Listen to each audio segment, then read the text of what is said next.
Hello, good morning, everyone. I'm Ruth Ellen Elinski. Welcome to another episode of our Rural Entrepreneur Spotlight series. This is an interview series with your host, Scott Hathcock. Good morning, Yay. Scott. And Ruth Ellen Elinski. That's right. How about that? Yes.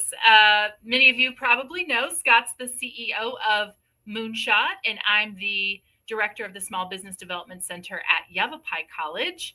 And we are showcasing the winners of the 2025 Moonshot Rural AZ Pitch Tour. So, yes, we are. Yes. And this one today is out of your hometown county, I should say. Home turf. Home turf. Very excited to interview Amanda Voss today, our Quad Cities winner. She's based in Prescott, and her business is Yavapai Exploration and Science of Prescott, which is a nonprofit organization. So yes, let's bring Amanda on. Hello. Awesome. Welcome, Amanda. Well, I guess just to talk about YES. So YES is how we abbreviate Yavapai Exploration and Science. It is a mouthful. But we are a nonprofit bringing STEAM, so science, technology, engineering, art, and math education to the Quad Cities. We're really trying to just close an opportunity gap to get kids invested and have fun learning about science. So, well, I'm going to kick off and say, how did this happen? Tell us kind of how you transitioned into this. What happened that led you to found this organization? So I'm an educator of 15 years, and I've taught kindergarten, second, third, fifth. I've been a principal. I've mentored teachers just entering the field, and I have just seen how much just being able to investigate and learn hands-on, not just science, but really everything, right? How much kids really get invested in it and how it really grows kids not only as learners, but just as individuals, so, positive people in our society who are just excited about learning new things, even if they're not in a learning environment. And so I was teaching and just kind of felt that just my thoughts on, being in a classroom just were not what it started out to be. And I wanted to give back in a bigger, better way. And I felt that this was the way to do it. So in addition, my daughter really loves science and hands-on learning, and there's not anything like that here. So that's kind of we're just filling a gap that there's just nothing like this in our area. We don't have an opportunity for kids who like to do science activities or learn that way. There's just isn't anything like that here. Yeah. When did you start? When did the idea start, and when did it actually take action? It was an idea in my head of March of 2024. And by June of 2024, we had our 501c3 status. Fantastic. So, really quick. One of the things I remember from your pitch, and correct me if I'm wrong, but I remember from your pitch that you were almost going from, you pitched this concept because you haven't been around very long. I mean, about a year maybe now. And then you pitched to enter a $5 million building or something like that, right? Yeah. So we talked about that. We said, wow, that's a huge jump. So where are you now in what do you think the first phase or second phase or third phase? If there are 3 phases to get to 5 million, where are you? What does that phase look like? So I guess phase 1, in my opinion, was expanding programming and starting to get more paid programming. So we've actually done that. We just secured 2 more schools. So we're doing club days at one of the schools, and then we're also doing some assemblies through some sponsorships. Second stage is to actually pay some people. So we are a 100% volunteer run organization at this point. So all of our board members are just volunteer hours. We get a lot of our volunteers from National Honor Society, kids in the community who want to give back, parents who want to give back. And we have a large retiree population. So ex-teachers who want to come in and help instill a love for science learning. So we have a lot of participation. So stage 2 is being able to pay myself and one other so that we can even expand that programming farther, be able to be more present in the schools, in the community. And then third stage is buying us a building so that we can, again, expand that even farther and have even more hands-on opportunities for kids to explore without necessarily a teacher being there or someone teaching them about it, but just being able to explore and investigate on their own. Mm-hmm. Nice. I mean, it seems like this is a very timely topic, and it seems like, there's funding maybe available in different ways for organizations like you.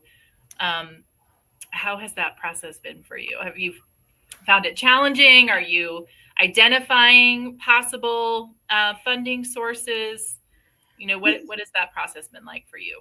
So we've luckily had a large donor in the beginning that was able to kind of sustain and start basically our startup funds. Mm-hmm. And then I've been able to secure a couple smaller grants. So we got a larger one from ACF, Arizona Community Foundation. And we've gotten some through the Walmart grants, Costco, and then really just small grants from individuals as we're doing things has really helped us just kind of keep moving forward. I am a teacher, so a lot of our supplies are just, I'm used to making a lot with a little. So we've been able to make a dollar stretch. Yeah. And then now that we are adding in, we have really great partnerships where they provide materials for us. So that takes away some of that cost. So the true skills of an entrepreneur. Yeah. That's what that says to me. I mean, yeah, it's those incremental steps forward. Can you tell us about maybe a happy accident? Has there been something along your path that maybe was, not planned? Yeah, not planned. So this is the best I could really think is that, so at the beginning, I'm just trying to reach as many people and get into the community as much as possible. So I just kept saying yes. So to me, it was a big learning. I mean, so being able to objectively sit down after the fact and say this didn't further our cause. Yeah. This didn't help us. Yes, we may have made a couple connections, but in the long run, we're running ourselves too thin. Mm-hmm. And the cost of running it was too great for the turnout. So being able to really analytically sit down and say, is it worth our time? And is it helping us in the long run? Yeah. That is such a great lesson. Yeah. Yeah, that's a great lesson to learn, especially early on, because I think we all have been told, and I tell this a lot to people too, show up, always show up. And yet there does come a time where you don't always need to show up, right? No. You have to balance the ROI of, what this provides for your company and startup. But the spirit of showing up is always a good thing to have, right. But also discernment and saying no at times. Yeah. And I think a lot of people also believe that because you're a nonprofit, it's your job to show up at everything. I was no, it's the same as a regular business. You have office hours. You need to have balance of life. You need to keep strong because you're pushing this boulder up the hill. Mm-hmm. So, hey, let me ask you this really fast. What is the, you talked about phase 1, phase 2 being the money coming in to pay for staffing. What have you guys have a number for that? What would be the ideal goal you're trying to hit this year? And maybe while we're talking about that, we can throw your website up because I'm sure you've got some donation buttons on that. Mm-hmm. Plenty of donation buttons. For us to pay to staff with, insurance and things like that all comes with that, we are looking to fund $180,000 for 2 full-time employees to be able to provide those services. But that's the number now for 2 full-time. That's awesome. Yeah. And Amanda, are you having to work now? This is a side gig for you right now, or you just dove in? I am either way. I am a full-time volunteer. No, yeah, this is all I mean, besides being a mom to a 9-year-old, this is my full-time job. Yeah. That's great. Well, we're so happy for you. We're excited. Do you feel ready for your pitch? The pitch competition's coming up, the final statewide pitch on October 18th. I am excited. I'm still prepping, want to make sure that I have all my ducks in a row. But really, Really excited about it. I think it's great that we're having here in Prescott. I think No. somebody who's not from like originally from Prescott, I think it's just a great town to visit just to see what's out here. Yes. So. Yeah, we're excited. We're excited because it's right downtown where we're having the event, but the event itself is in the Sam Hill warehouse event space, and it's a really cool historic space. It'll give the evening a fun vibe. Yeah. I wanted to ask you too about your learning process. And Ruth Ellen, I'm sure you know this, but Moonshot just launched an AI personalized, a little bit more of a personalized entrepreneur journey where the entrepreneurs are asked questions and they put in their answers and they get a score. And they go through this process through about 5 lessons, I believe, maybe a little bit more of certain benchmarks. So Amanda was one of our first pitch winners to actually go through the process and graduate first of the class, if you will, first for us. I wanted to ask about that process. I know it takes a lot of self motivation, I guess, because you don't have a teacher standing in front of you and certain hours. But how did you find the process? I think it was super helpful. Just kind of opening my eyes to things that maybe I didn't think about. And then I was able to, alongside that, I was able to talk with Moonshot employees. Interns, sorry, but able to talk to them to troubleshoot things. But I think it was beneficial. Like I said, it helps me like really think about things that I wasn't thinking about before. So adding in, even though we're not paying anyone right now, but thinking about what that looks like in the long run. And then putting in, yes, we don't have a lot of, we do have services, but we're not like running consistent, everyday services. So really trying to map out what our seasonal stuff looks like. So a lot of our stuff will be seasonal, like field trips and in-class activities. So it really helps dissect those and break it down so that you're thinking about those things. And the immediate response from the AI is super helpful, just because we're all on time, our own time crunch, right? So being able to see something kind of break it down where it may not be perfect, but at least it's giving me, again, another way to think about it and correct something that I didn't necessarily think was wrong or not know it's wrong or just not going down the right path. Well, thank you. Thank you for sharing that. Yeah. All right. Well, Amanda, anything else you would like to share with us today? No, I'm really excited about the pitch coming up. I'm really excited to share our new numbers and how many people we've have been able to serve in our community so far. And since our last talk, we've actually had our Explorers Challenge, our big fundraiser. So we're really excited to just share all the good news we have. But yeah, if anyone's interested, please, check out our website. We have so many events listed all the time.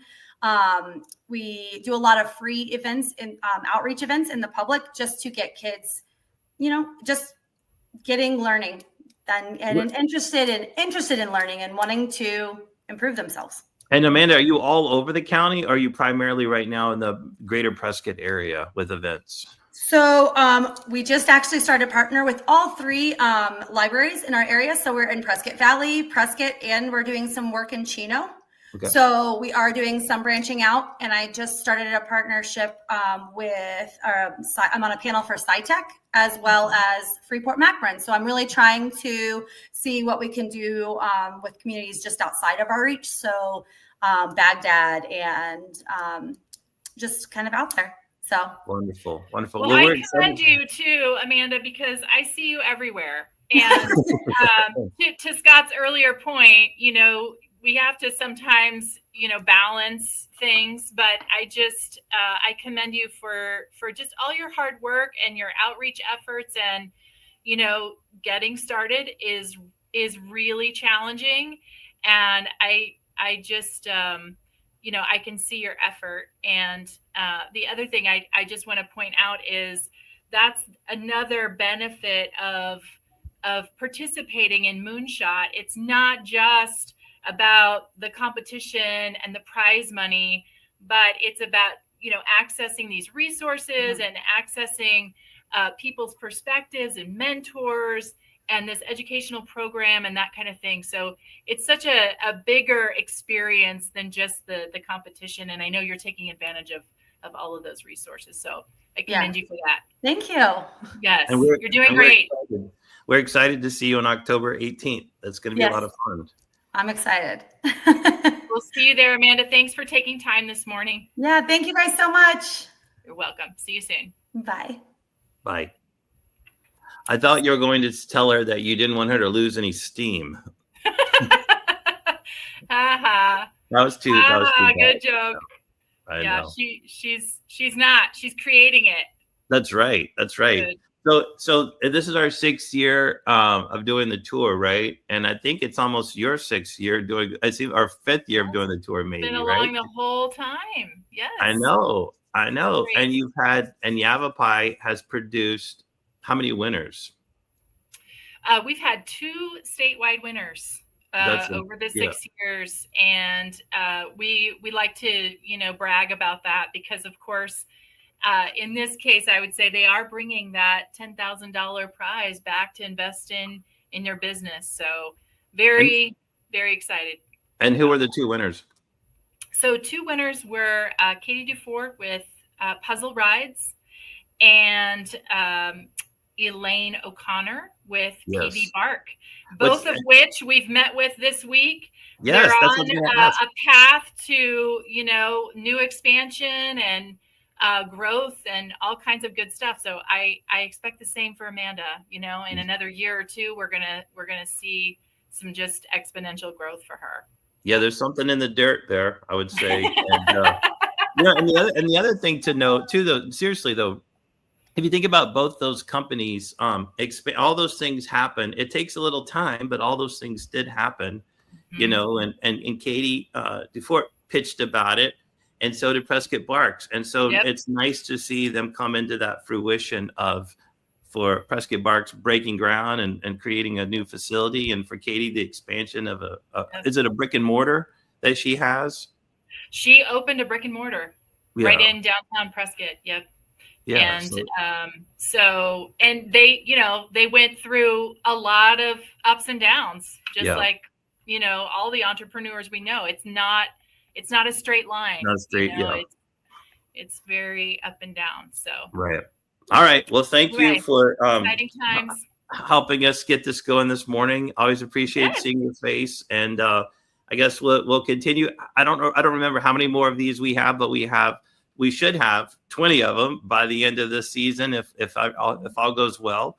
And then, like I said, we'll follow up and see everybody in person in Prescott on October 18th. So I guess if you want to buy tickets, if you haven't purchased tickets yet, just go to moonshotaz.com.